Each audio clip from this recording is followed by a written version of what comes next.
Hi, very glad to see you on the channel. Before you start listening to the story, write in the comments whether you like the voice on the video. I always believed that my role as a husband and stay-at-home father was the heart of our family. Every morning, as I brewed coffee and read the newspaper, I reminded myself that I was the anchor in a sometimes chaotic world. But lately, the cracks in our perfect picture have begun to show. My wife's words have started to sting, a subtle, constant reminder that I was somehow never enough. It began with small comments, barely audible at gatherings or over dinner. I recall one brisk evening at a family reunion when my wife, with a laugh that cut deeper than any knife, remarked in front of everyone, "It's amazing how someone so gentle can manage the household. It must take a lot of effort when you're not even contributing to a real career." The room fell into an uneasy silence as the echoes of her ridicule circled the table. I sat frozen, a mixture of humiliation and disbelief churning inside me. I tried to laugh it off then, plastering on a weak smile as I mumbled, "I do my best." But inside, my mind was a whirlwind of confusion. I kept replaying her words, questioning if perhaps I had allowed myself to be diminished by my own inaction. Was I really that insignificant? I remembered the way her eyes sparkled with satisfaction after each remark, a sparkle that haunted me even in the quiet of my thoughts later that night. After the dinner, while the family drifted into their various conversations, I retreated into the kitchen. The clink of dishes and soft hum of the refrigerator provided a stark backdrop to my spiraling thoughts. Am I just the quiet shadow in our home? I asked myself repeatedly, each echo of my internal voice deepening my despair. My mind raced as I recalled the countless times I had sacrificed my own needs to ensure our children were cared for and our home ran smoothly. Every act of service now felt like a silent testimony to my inadequacy. Later, as I tucked the children into bed and sat alone in the dim light of the living room, I found myself questioning my role. How long can I endure this? I wondered. I knew the love I once believed was mutual was being eroded by every hurtful laugh, every dismissive comment. In that quiet solitude, the weight of unspoken words and unseen wounds pressed heavily upon me. I wrestled with the thought, should I continue to suffer in silence or finally find the courage to speak out? The fear of stirring more conflict was palpable, yet the pain of silence was equally unbearable. That night, as I lay awake listening to the distant sounds of the sleeping house, I felt a growing resolve stirring beneath the sorrow, a determination to not let this emotional abuse define my self-worth. I realized that each wound, though unseen, had slowly chipped away at the man I once knew. The suspense of that realization was unbearable. I was at a crossroads, caught between the familiar pain and an uncertain path to reclaiming my dignity. I closed my eyes, the image of that family gathering and my wife's cutting words replaying in my mind. In that moment, I understood that the journey ahead would be fraught with hard truths and painful revelations. And yet, I knew that something had to change. The evening started off like any other, with a sense of foreboding that I could not shake off as my wife and I arrived at the home of one of our oldest friends. I was already on edge from the events of the previous week, and the subtle ache of humiliation from that family gathering still lingered.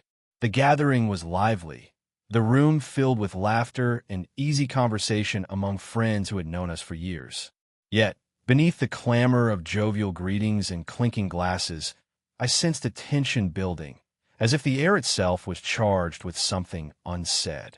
As the night wore on, my wife, with her usual flair for putting me in my place, began to weave in cruel jokes about my role at home. At first, her comments seemed wrapped in a veneer of humor, but as the evening progressed, her words grew sharper.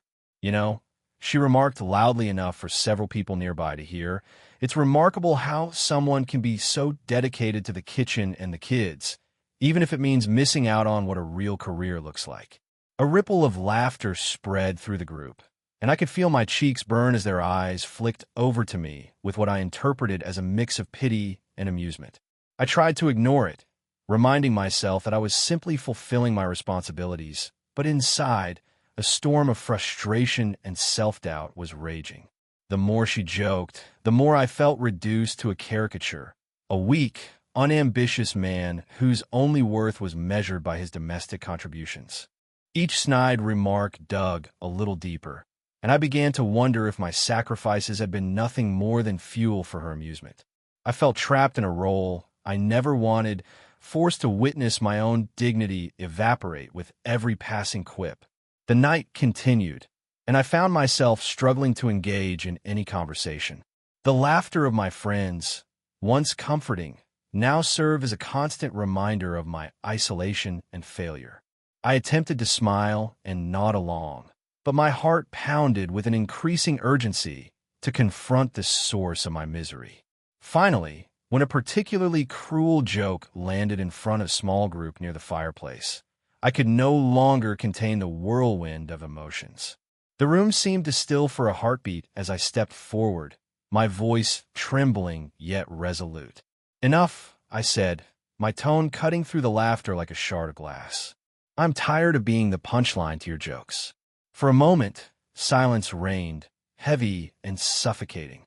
My wife's eyes widened in shock, and a murmur ran through the room as all eyes turned to us. "You think this is funny?"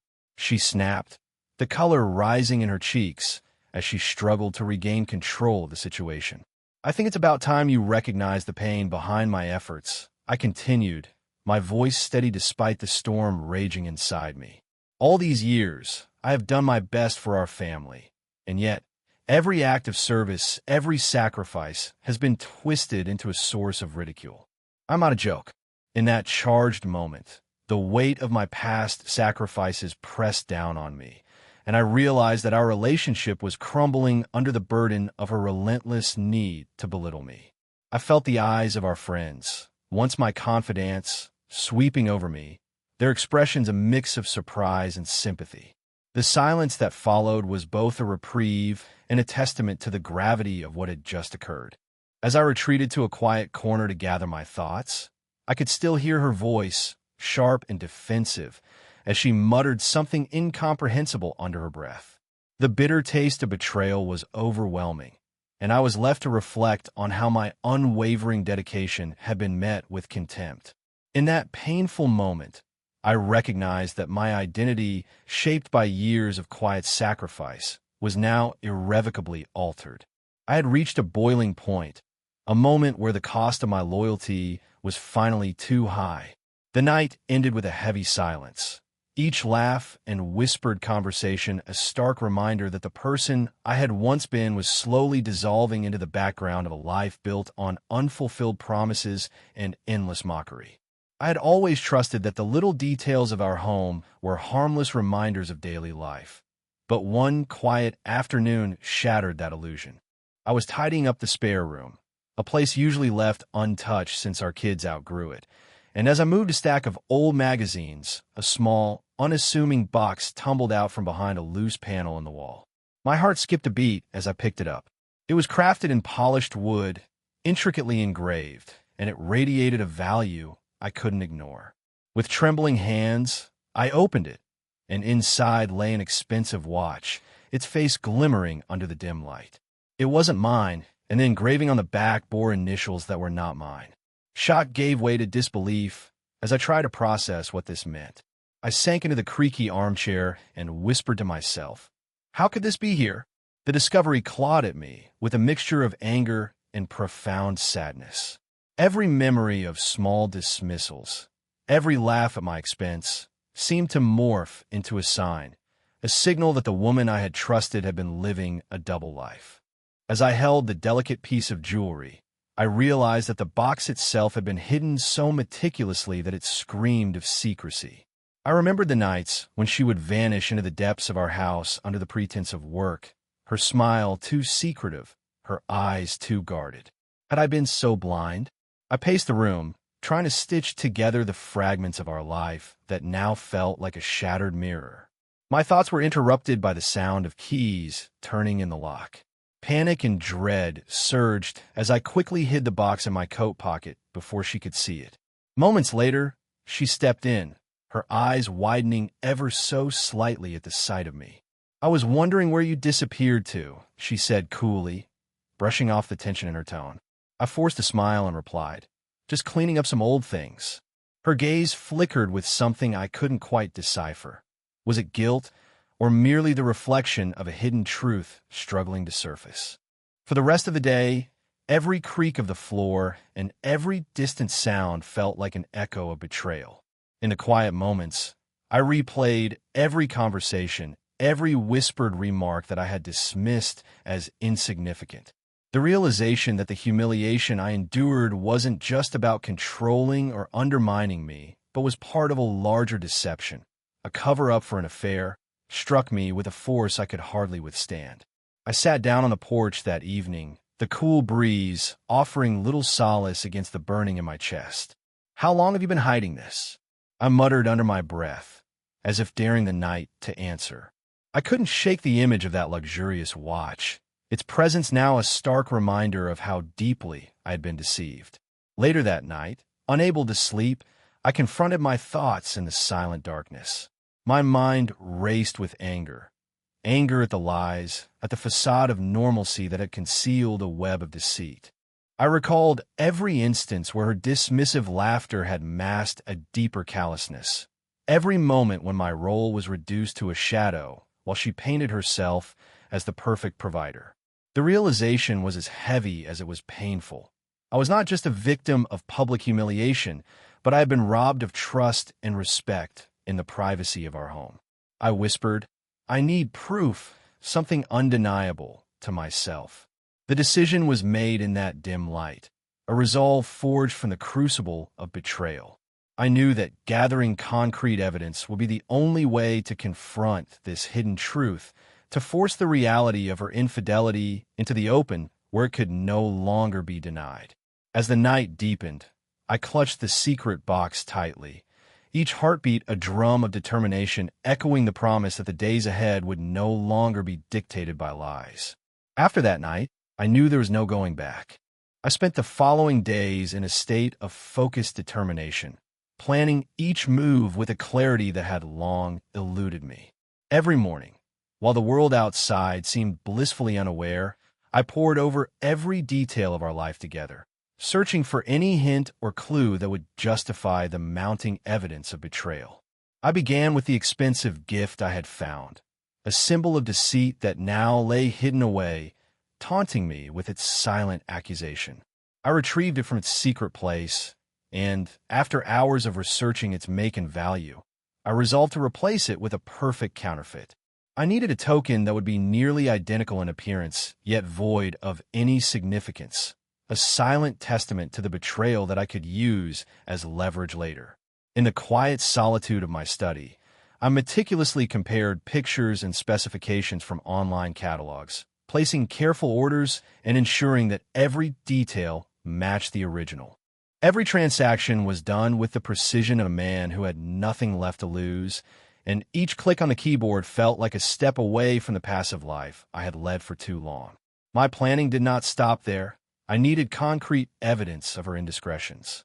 I decided to discreetly install a GPS tracker on her car, a small device that would reveal her movements without arousing any suspicion. I spent evenings at the hardware store, discussing technical details with a salesman who had no idea of the storm brewing in my life. As I left with the unassuming package in hand, I felt a mix of trepidation and empowerment. I carefully attached the tracker to the underside of her car, hidden from view, yet capable of logging every journey. It was a silent witness to the deception that had eroded the foundation of our life together. At times, I would catch myself talking aloud, as if to reassure the trembling voice inside me. This is for us, for the truth that has been hidden far too long, I murmured while sitting in my car late at night, watching the live feed on my phone. The data began to stream in, each coordinate a confirmation of her secret meetings, each route a path leading to undeniable proof. Anxiety and anticipation became constant companions, yet I also felt a strange calm, a conviction that my actions, though drastic, were the only way to reclaim my dignity. In quiet moments, I would rehearse what I intended to do with the evidence, imagining the confrontation where every lie would be laid bare. "I won't be your shadow any longer," I whispered in the stillness, the words resonating like a promise. Every piece of evidence was handled with care. I cataloged every message, every rendezvous time, every location that confirmed her betrayal. My heart pounded as I realized that each discovery further unraveled the web of deceit she had so carefully spun. I even began to use a secure email account to save digital copies of the data, ensuring nothing could be lost or tampered with. Amid this preparation, moments of doubt still crept in, fleeting images of the man I had once been, a man who had trusted too easily.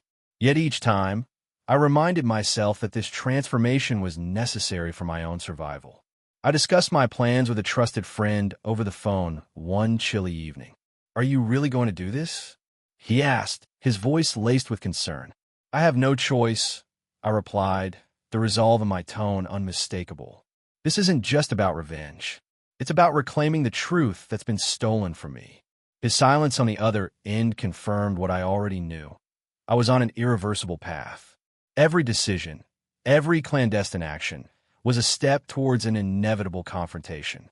I felt a rush of adrenaline as I envisioned the moment when I would finally have the evidence to expose her true nature, a moment that promised to shatter the facade of the life we had built together. As I reviewed the logs from the tracker and the carefully forged replacement gift lay hidden in a safe, I realized that the days of quiet suffering were over. My meticulously planned revenge was no longer an abstract idea, but a tangible plan that would soon force her to confront the truth. And as the night deepened, I allowed myself a brief moment of satisfaction, a fleeting sense of hope that, at long last, justice might prevail. The night had already surrendered to shadows when I finally arrived at the upscale restaurant, following the steady stream of data from the GPS tracker that left no room for doubt.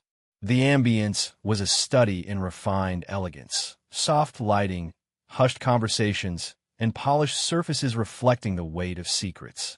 I parked my car discreetly and walked in, each step heavy with resolve.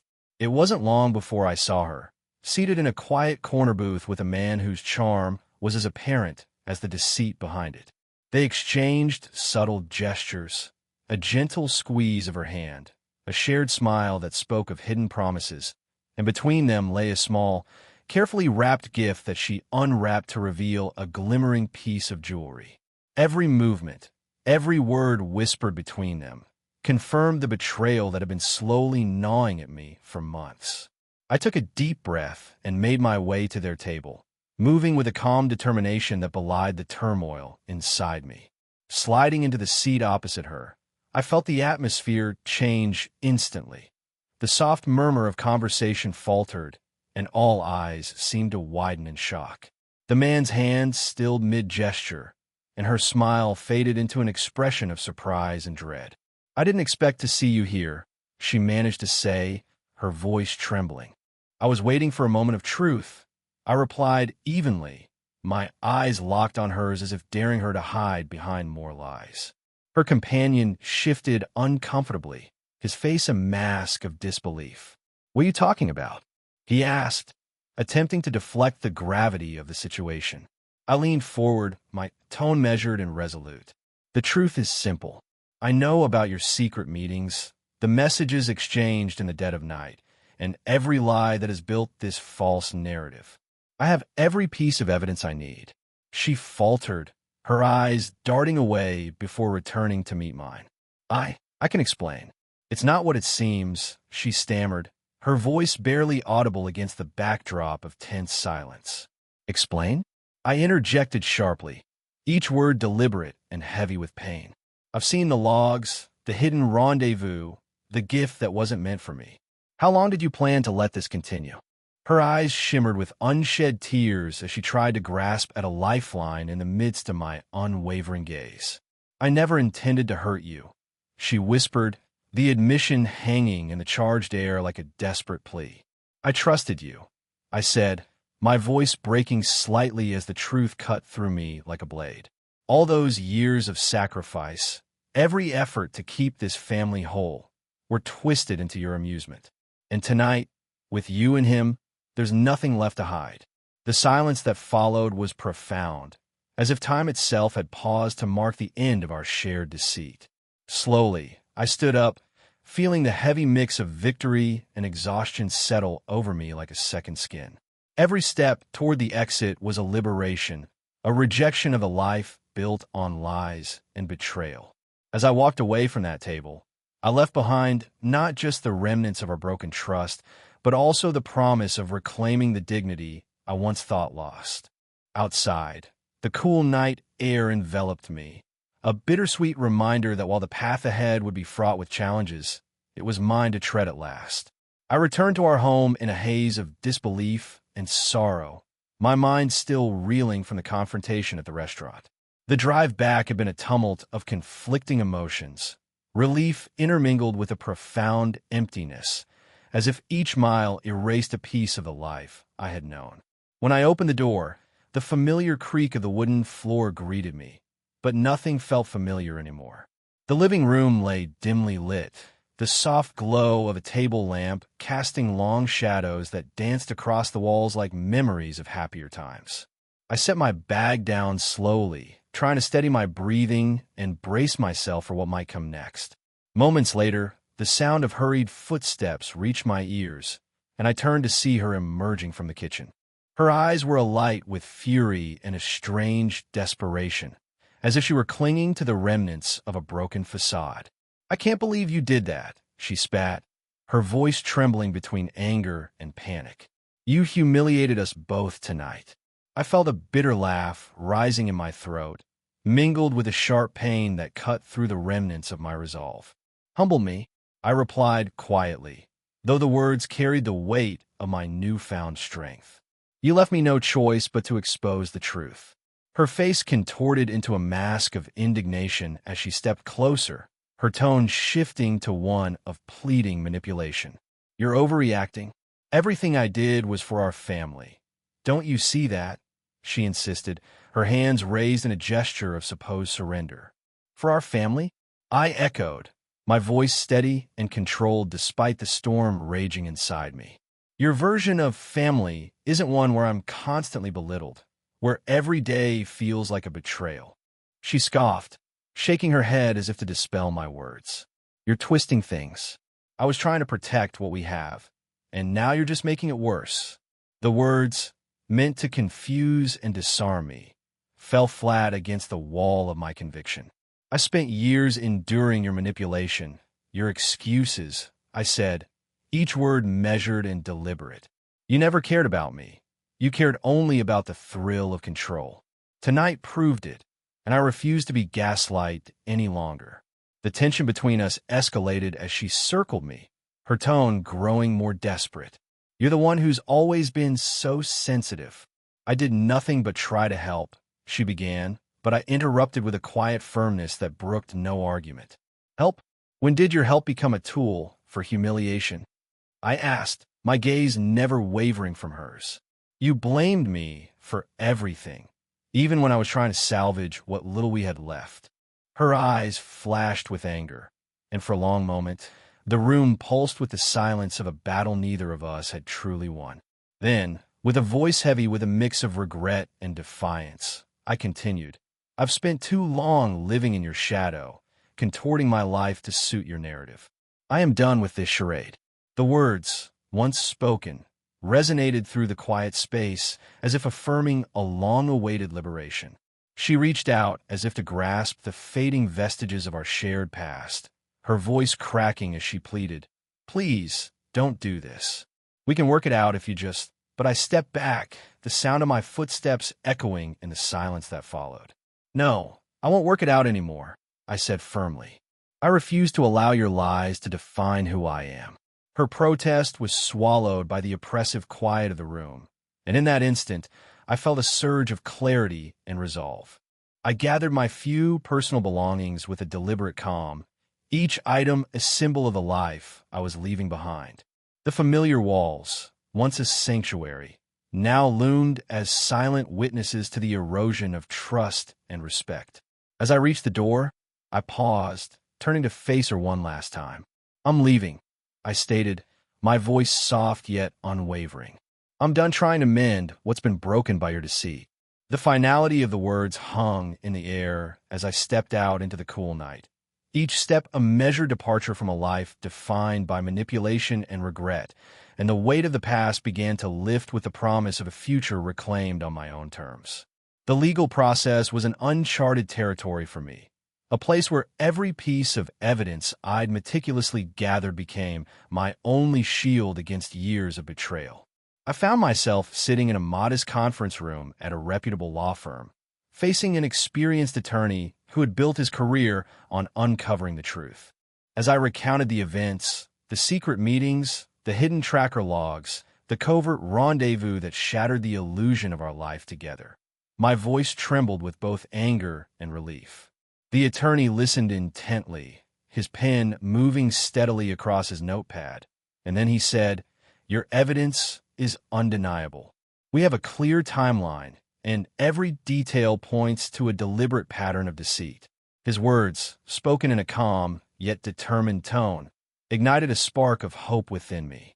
I explained how I had spent endless nights organizing digital files, reviewing security footage, and cataloging every message and location log that confirmed her betrayal.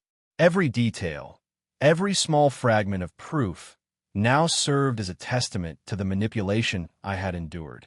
In that sterile room, the raw pain of humiliation transformed into a force that propelled me forward.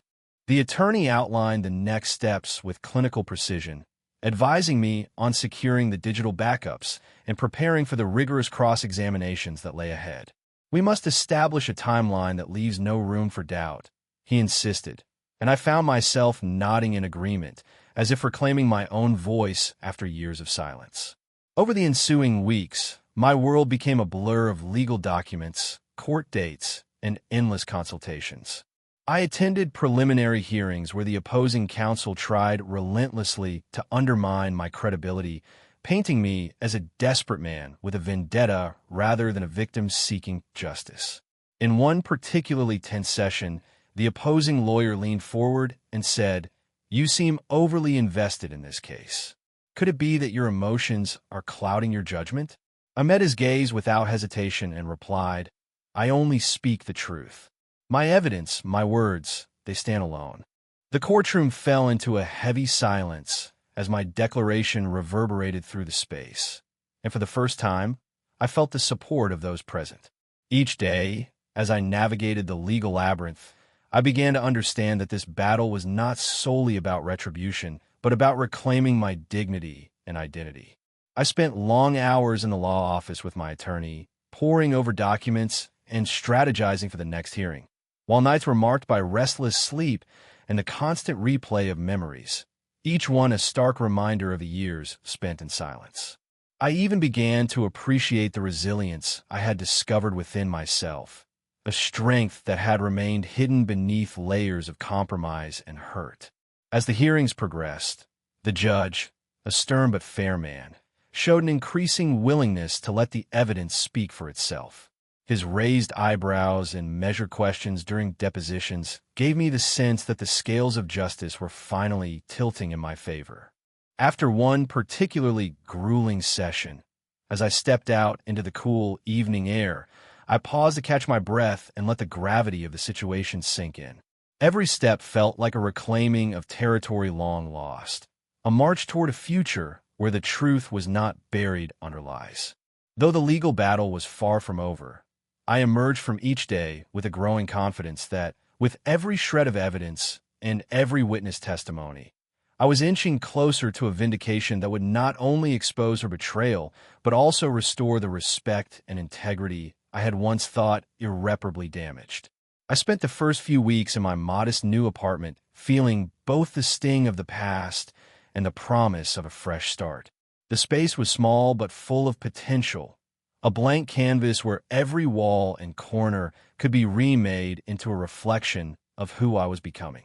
Each morning, I awoke with a sense of cautious optimism, determined to rebuild not just my surroundings, but also my identity. I began to re-engage with my career, a field I had set aside for years to tend to the needs of my family. At first, I hesitated as I dusted off old resumes and reached out to former colleagues, worried that my long absence might cast a shadow over my skills. But with each conversation, I felt the old spark reigniting, a reassurance that I was still capable and worthy. I accepted a series of small projects, each one slowly reintroducing me to a world that I had long missed. There was a certain freedom in rediscovering my professional self, a liberation from the confines of a life defined solely by sacrifice and sorrow. In the evenings, after long days filled with work and quiet moments of introspection, I devoted myself to being an engaged father. My children, initially bewildered by the sudden changes, began to show signs of joy in our new routines. I took them to the park, shared stories from my own childhood, and listened intently as they recounted the minutiae of their day. Their laughter and genuine excitement were like gentle reminders that life could still hold beauty and warmth even after the darkest storms. One afternoon, while playing catch in the yard, my youngest tugged at my sleeve and said, "You're really happy now, aren't you?" I paused, the ball rolling slowly to a stop at my feet, and looked into those trusting eyes. "I think I am," I admitted softly. "I'm finally starting to see that there is more to life than the pain of the past." As I embraced this new chapter, I couldn't help but notice the stark contrast between my own journey and the unraveling of my ex-wife's once perfect facade. News of her personal and professional setbacks began to surface, whispers of a life once filled with luxury, now marred by scandal and regret. I learned that several of her high-profile clients had severed ties, and the media, ever hungry for drama, had begun to paint a portrait of a woman whose fortunes had reversed dramatically. Despite this, I remained focused on my own healing rather than celebrating her downfall. I reminded myself that my journey was about reclaiming my self-worth, not about vengeance. In moments of quiet reflection, I would sit by the window of my apartment as the sun dipped below the horizon, the sky awash with the soft hues of dusk, and feel a deep, abiding gratitude for the second chance I had been given. I was not the man who had once endured humiliation and betrayal. I was a man reborn through the fires of loss and the gentle persistence of hope. One evening, while meeting a friend for coffee, I shared my newfound perspective. "Leaving her was the best decision I ever made," I said, my voice steady and certain. My friend nodded, a smile of encouragement lighting up his face. "It sounds like you finally found yourself," he replied. I knew he was right. The journey to recovery was far from over, but every day brought small victories. A successful work project, a tender moment with my children, or simply the quiet satisfaction of knowing I was no longer living in the shadow of someone else's cruelty. With each step forward, I felt more empowered to write my own story, one filled with resilience, authenticity, and a promise that the future held endless possibilities. And as I closed the door to my apartment each night, I did so with a sense of peace that I had never known before, embracing the truth that in leaving behind the life of deception, I had finally embraced a future of my own making. Karma has a way of unraveling even the most carefully constructed facades, and as I watch the world around me settle into a rhythm of healing and progress, I can't help but notice that the very life my ex-wife once flaunted is crumbling before her eyes. I learned that her lover, who had once seemed like the perfect accomplice in her schemes, had abruptly left her, citing irreconcilable differences and a desire to reclaim his own life. The news spread through her circle like wildfire, and soon even her closest allies began to distance themselves. In the weeks that followed, I saw the once confident woman who had orchestrated our entire downfall grapple with the harsh realities of single motherhood and a failing professional reputation. Calls from longtime clients turned into terse messages of disappointment, and opportunities that once came effortlessly now slipped away one by one. I remember a conversation with a former colleague who said she's lost the magic she always had. The pressure of juggling everything on her own is clearly taking its toll. Her words, though spoken softly, resonated deeply within me as I recalled the long nights and the years of silent suffering that led me to this moment of retribution. Meanwhile, my own life had taken a turn toward redemption. I had finally found a job that not only paid well, but also allowed me to channel my skills and creativity in ways I had never imagined.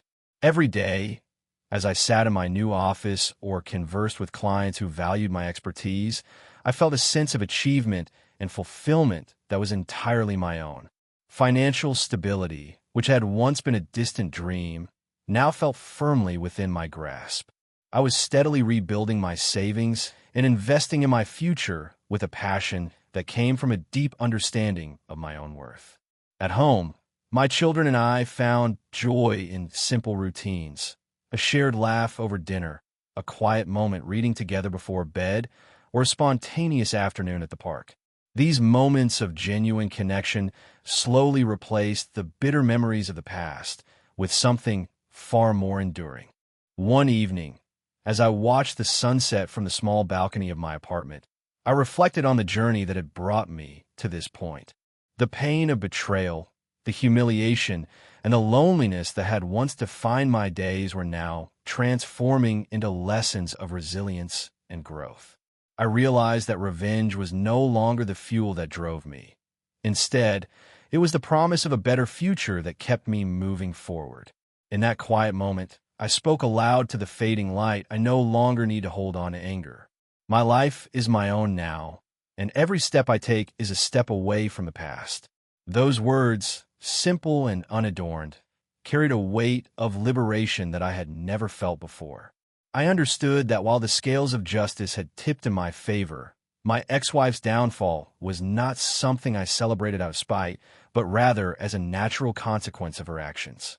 The isolation she now faced, the professional setbacks that forced her to confront her mistakes, and the unraveling of a carefully constructed image were all parts of a larger tapestry of accountability. I found solace in knowing that the universe had a way of balancing the burdens of deceit and manipulation. Each day, as I continued to rebuild my life, I also nurtured a quiet empathy for the complexities of human error, realizing that our choices, once made, chart a course that is as inexorable as it is revealing. The path ahead was uncertain, but one thing was clear. I had emerged from the shadows of a painful past into a light that promised not just survival, but a life rich with purpose and authenticity. And with that thought, I embraced the unfolding future, confident in the knowledge that justice, in its own subtle and transformative way, had finally been served. Thank you for listening to the end. I hope you enjoyed it very much. Don't forget to give a like and tell us in the comments what you would do in such a situation.